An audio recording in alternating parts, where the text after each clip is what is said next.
Hello Aries. So 2026 going to be a year of metamorphosis for you. A year of disciplined growth. It's about Aries, it's about shifting from impulsive action to purposeful progression, because you can be a bit impulsive, Aries. You're going to have to blend bold ambition with some kind of structure. You'll feel a strong push towards leadership, boundaries, and creative reinvention. That's what I get for Aries. So we're just going to focus on 3 areas of life. So you've got the High Priestess. That's coming out in your relationships. So that's Cancer energy. You could have Cancer in your chart. So we've got the High Priestess for your relationships. That talks about intuition. We've got the 2 of Cups for your career and finance. So that could talk about some kind of partnership. And for Aries, personal growth. We've got the Lovers. The Lovers, and we've also got the 8 of Swords. So a bit of a contradiction there. But yeah, the Lovers can be a choice card, or the Lovers can mean some kind of soulmate, twin flame connection. But yeah, that's in your personal. So if you are single, you could have someone coming into your life. I mean, soulmates don't have to be romantic. So even if you are in a relationship, you could strike up a new friendship and it could feel like a bit soulmatey. A bit like your soul tribe. But along with this, there is some kind of turmoil.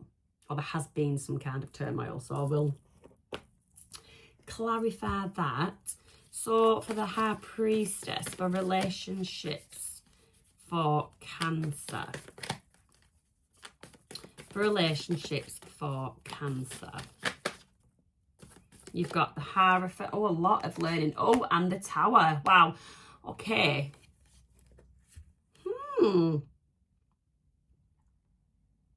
So I've got somebody that knows what they want.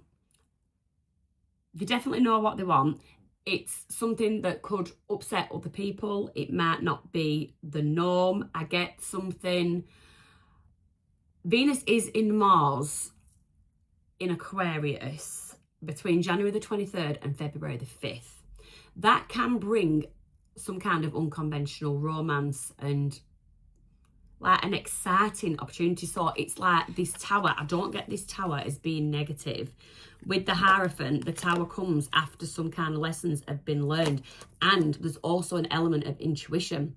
So it's like, on the face of it, might not look like the best thing to do. Might not be something that those around you agree with. But it's like in your heart of hearts, you know that something is right and feels right for you. If you are a couple, obviously you don't want that Tower to come crashing down. So you may need to focus on boundaries.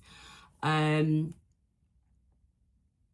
Venus, again, Venus is... What's Venus doing in October? It's retrograding. Venus is retrograding. So yeah, just a bit of a warning if you are in a couple, that can stir up old issues.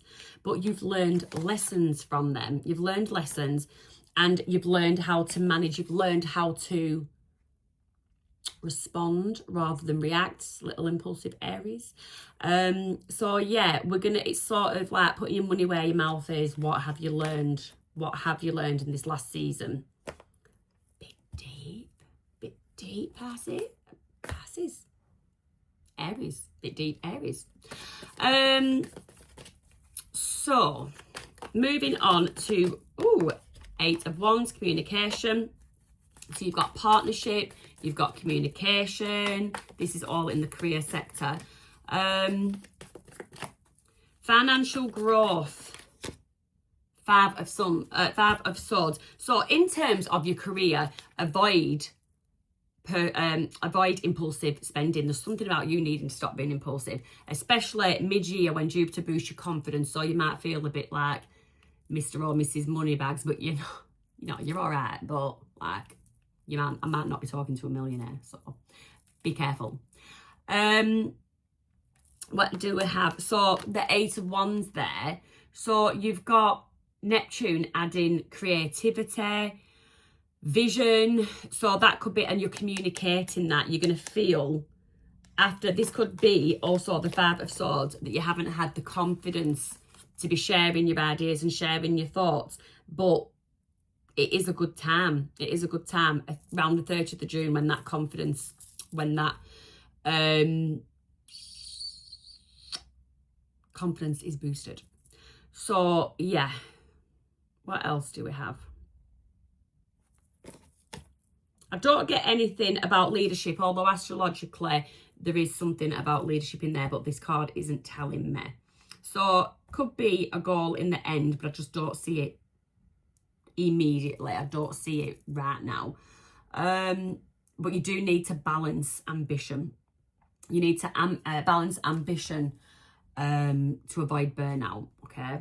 Emotional healing, there's something that gets you stressed, revolving around career. Yeah.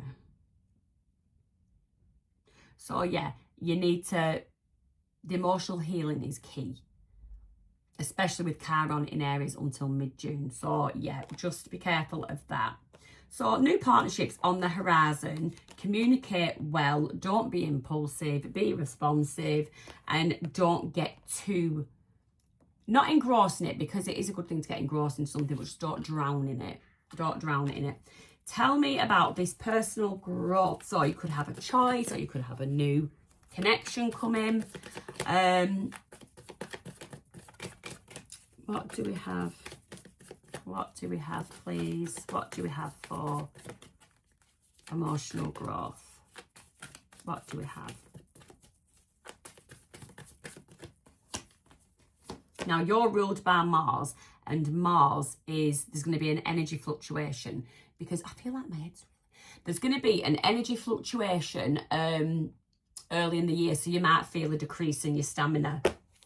And then you've got, for your own mental health and well-being, I see you maybe moving away from somebody, basically to protect your mental health. You've got the Six of Swords, you've got the Eight of Swords there, you've got that lovers. You could be moving away from a partner, a relationship, a household that just doesn't do your mental health any good, but you're choosing, there's a choice that you're making, and it's to do with the betterment of your mental health. Devil, transformation, a change is needed, Scorpio energy. So yeah, there is a change, you know that there is a change needed. So I don't know how far you are in on your personal growth journey. I don't always like to say healing journey, because not everybody feels, some people just want to grow. They don't necessarily have any trauma that they're coming from. I'd be surprised, because most people do, but anyway.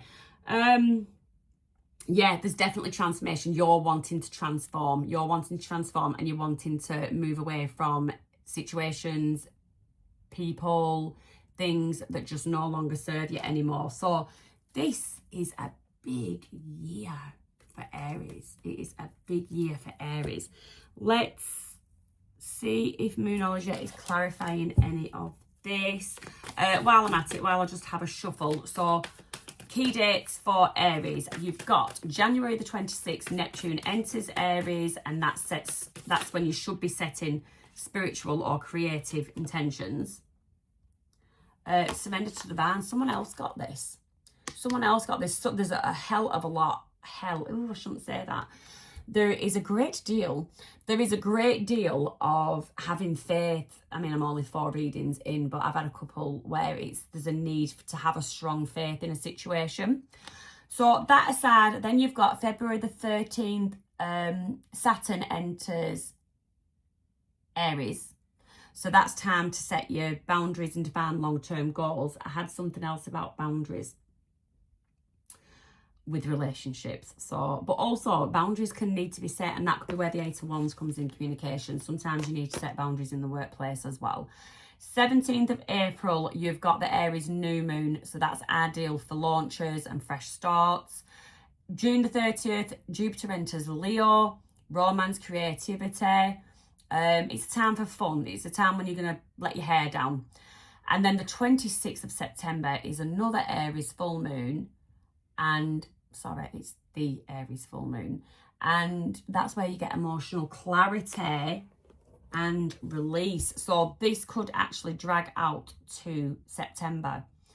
And then around that time, if you are in a relationship, and this is relationship A,